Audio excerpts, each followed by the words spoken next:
Hey guys, I'm Jessi Kneeland. This is my Q&A series, Ask Jessi Kneeland. The question we have for today is from Nancy. She writes, recently, as in the last 5 months or so, I've lost my motivation. I had a major life change happen and was unable to get to the gym to lift or take the classes that I love. I tried to make up for this by doing extra activities that I loved outside and in my home, but that slowly turned into less and less physical activity, which in turn caused my eating habits to get progressively unhealthier. Now, I've completely lost all motivation. I'm still unable to get up to the gym to lift, which I miss. I'm finding short-lived comfort in food. I'm finding it hard to get myself up to do anything physical. I miss all these things, yet I can't bring myself to do them. Any advice for jump-starting myself? Anything other than the usual bits that I already know? Yes. So, Nancy, the first thing I want to say is about those usual bits. There's a huge problem that we have, the current motivational lore around physical activity is that you need to find and rely on motivation to get things done. But motivation is just an emotional state. It's a fleeting emotional state, as all emotional states are. And it's the state of feeling optimistic and successful. And feeling successful makes you optimistic, so you could just call it optimistic, but I think that the successful part is a really important key. So that state is why we don't want to rely on motivation in the long term. Obviously, that it doesn't really work. You know, anybody who's ever been like, I'm so motivated right now, and then they go every day for like 2 weeks and then they just like stop going. It's because that emotional state is like, it's fleeting. It doesn't last. It's not sustainable. So in the long term, we want to rely on habits because habits are basically teeny tiny recent successes and therefore optimism that you can do it again today and tomorrow. So it's momentum. If you had those habits in place, then you already know how easy it is when you're like, oh, I already went to the gym yesterday and I ate a salad yesterday, so I can do both of those things today. It's because it feels very reasonable. You're very optimistic that those things will be easy because you just did them. You have that little sense of like success and momentum and optimism. So that's what the habits provide, is that sense of motivation is all just based on like the teeny tiny little acts you took very recently. So that's what happens. But then we all fall off sometimes. And this literally happens to everyone. At some point, you know, things get in the way and we tend to downward spiral and it happens, whatever. But when the momentum and the success from the habits are gone and it all falls to shit and you're like, oh my God, how did I ever get to the gym 5 days a week? I'll probably never do that again. I can't even get to the gym 1 day a week this week. Like, I'm the worst. You know, we go in this downward spiral.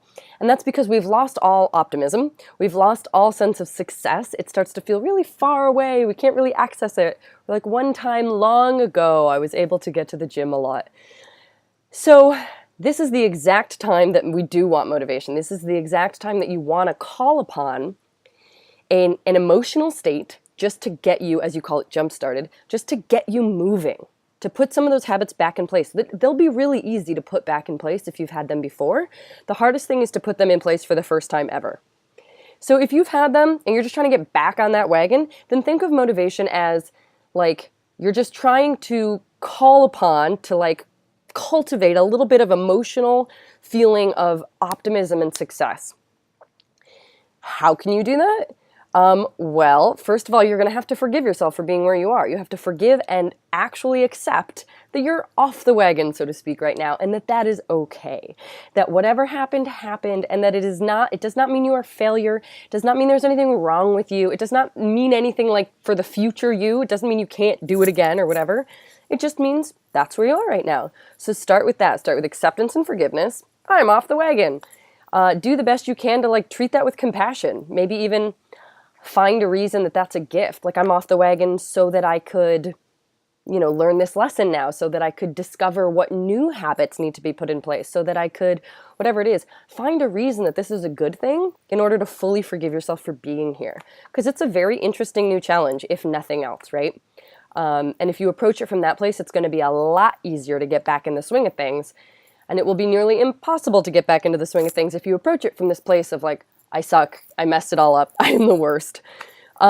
So that's the first thing. And the second thing is to give yourself those teeny tiny successes. The same things that caused you to rely on the habits every day. We want those things. We want those things to be call uponable. Not a word. But you want to be able to call upon the feeling that came with little successes. So, for example, If you are setting your goals, if you're comparing to where you used to be and you're like, okay, I want to get to the gym 5 days a week this week, that is not going to make you successful. It is going to make you feel awful. On Monday, you're going to be like, that is the biggest, most huge, burdensome goal I've ever set for myself. I can't do it. I'm staying in bed. And then once Monday goes by and you didn't go to the gym, now Tuesday's going to go by and you're just going to stay in this cycle. So you have to be choosing things that make you feel successful and optimistic, which means you have to shrink down your goals a ridiculous amount. Like we're talking, honey, I shrunk the goals. Like it has to be so minimized just in the beginning. This is not where you ultimately want to be. Your ultimate goal might not be to put on your sneakers this morning, but that might be your goal today. And if you can literally make the goal, put on your sneakers this morning, and you put those sneakers on, and then you take them right back off and go back to bed, you succeeded because you have set yourself a goal and you achieved it. Now, if you put those sneakers on and you actually go for a walk or a run or something, like, great, that's bonus material. Now you're really successful. But keep in mind that the plan you want to set for yourself is so tiny and progressive that you are achievably hitting these successes every single step of the way. Nothing will ruin your motivation harder than setting yourself big goals at first. Because then it just feels really pessimistic. Like I can't be that person again. I can't go 5 days a week. I can't go deadlift today. I can't do it. Whatever the thing is that's freaking you out and making you be like, I want to go back to bed. Get that off your to-do list and just shrink it way down and give yourself the teeniest, tiniest versions, like work backwards. If you ultimately, like in a month, you want to be back to the gym 3 days a week, like lifting weights, then I just want you to, do 10 lunges on each side in your living room today, and that's it. Or like the sneakers example, like I've even had a client, I had her just drive to the gym. Literally, her whole task 3 days a week was just drive to the gym. And she didn't have to go inside. It was purely because she was like feeling all this resistance, was like, I can't, whatever, feeling really overwhelmed by the whole prospect of going in. And so we did it, and she just sat outside in the parking lot twice and went in once and signed up and got a membership. And it was really just about breaking that pattern and being able to leave going, well, I did what I set out to do this week because I am the kind of person who does what she sets out to do. I am the kind of person who is successful on a micro scale. And then you just expand that micro scale a little bit, a little bit, a little bit.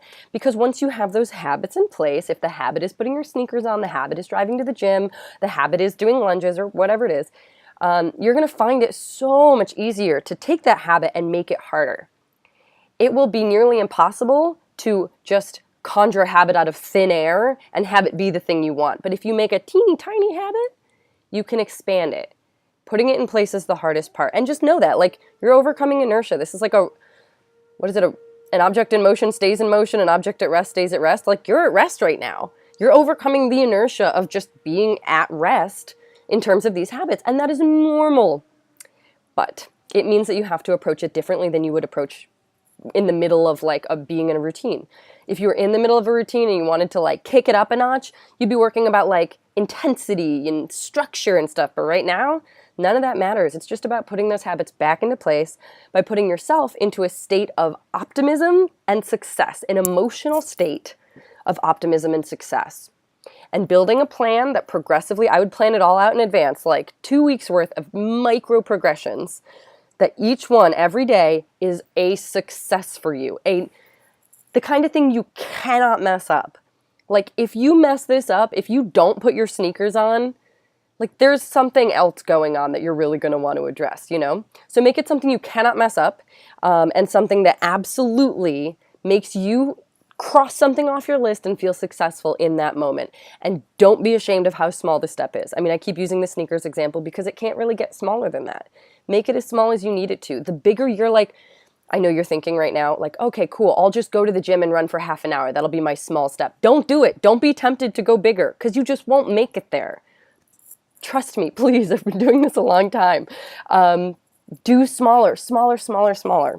You can definitely improve from there. I promise you, this is the way to go about it. Start small, go from there. Don't take on this big thing. Okay, I think I've said that enough. I think I've made my point. So that is my that is my rant about motivation, and how to jumpstart yourself when you're feeling off the wagon in terms of taking care of yourself and health and fitness.